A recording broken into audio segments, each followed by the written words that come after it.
دنیا سے۔ وفاق کی جانب سے آئندہ مالی سال کے بجٹ کا حجم 16,500 ارب روپے مقرر کیے جانے کا امکان ہے۔ آئندہ مالی سال کے بجٹ میں مالیاتی خسارے کا ہدف 9,000 ارب روپے اور ٹیکس وصولیوں کا ہدف 11,000 ارب روپے مقرر کیے جانے کا امکان ہے۔ وزارت خزانہ ذرائع کے مطابق پاکستان اور IMF کے درمیان آئندہ مالی سال کے اہداف پر اصولی اتفاق ہوا ہے، تاہم اہداف کو حتمی شکل بجٹ سازی کے موقع پر دی جائے گی۔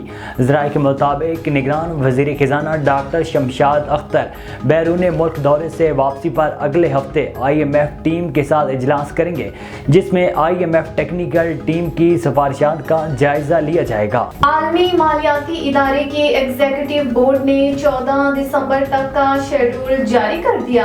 ذرائع کے مطابق IMF ایگزیکٹو بورڈ کے شیڈول میں پاکستان کا کیس شامل نہیں۔ وزارت خزانہ کے حکام نے $70 کروڑ کی اگلی قسط کے لیے اجلاس 7 دسمبر کو بلانے کا امکان ظاہر کیا تھا۔ واضح رہے کہ پاکستان اور IMF کے درمیان سٹاف لیول معاہدہ 15 نومبر کو طے پایا تھا۔ IMF ایگزیکٹو بورڈ کا اجلاس معاہدے کے 6 سے 8 ہفتے بعد بلانے کا امکان ہے، جبکہ دسمبر کے آخری عشرے میں کرسمس تعطیلات شروع ہو جائیں گی۔ اوگرا کے چیئرمین مسرور خان کا کہنا ہے کہ LPG قوانین کی خلاف ورزی پر 10 سال تک قید ہوگی۔ مسرور خان نے FPCCI میں LPG سٹیک ہولڈر سے ملاقات کے موقع پر گفتگو کرتے ہوئے کہا ہے کہ پاکستان میں توانائی کا 1.3% ذریعہ LPG ہے۔ ملکی گیس 3 ارب MMSFD رہ گئی ہے۔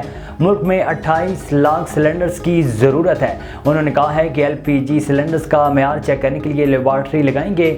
LPG قوانین کی خلاف ورزی پر جرمانے اور 10 سال تک قید ہوگی۔ اس موقع پر ریٹیلرز ایسوسی ایشن کے رکن تیمور خان نے کہا ہے کہ 450 فیکٹریاں غیر معیاری سلنڈر بنا رہی ہیں۔ کیا اوگرا نے کبھی فیکٹریوں پر چھاپا مارا ہے؟ چند سال میں LPG کا استعمال 3 گنا ہو جائے گا۔ گجرانوالہ فیکٹریز کا دورہ کیا تو وہ جنازے کا بہانہ بنا کر فیکٹریز بند کر گئے۔